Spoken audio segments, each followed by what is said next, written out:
สวัสดีคนไทยหัวใจเทรดเดอร์9โมงครึ่งซิกมาแล้วเทรดดีกว่าซิกให้บายราคา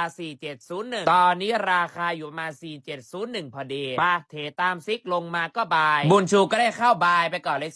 0.028ไม้เดี๋ยวลงมาอีกกูค่อยเติมเมื่อวานกูบอกได้คำเดียวเลยว่าพอแตกกันละนาวเซลยับขึ้นยับขึ้นไม่เอาอะไรแล้วเมื่อวานกูจะรั่วเลยมีออเดอร์แล้วได้เวลาสวดมนต์เหมือนเดิมผ่านไปไม่นานสุดยอดซิกโดน TP1 กูอยากถือไปถึง TP2 ว่ะเฮ้ยเพื่อมันจะไปถึงพวกมึงขายหมูหลายรอบแล้วเทนก็ยังเป็นขาขึ้นอยู่บายไปก่อนสบายใจกูได้เติมไม้บายไปอีกรอบนี้แหละขึ้นแน่นอนมึงเชื่อกูสิรอชมผลงานกูเลยพวกมึง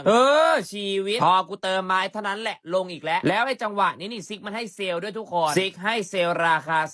4705งามไส้แล้วว่าคนไทยส่วนซิกไม่มีอะไรจะเสียแล้ววัดกันไปเลยตัดมาล่าสุดพอร์ตเข้าใกล้ความชิบหายเข้าไปเรื่อยๆกูบายอยู่ดีๆซิกมาให้เซลเรียบร้อยซิก TP1 ส่วนกูพอแตกอีกแล้วไอสัตว์เอ้ยแตกตามสูตร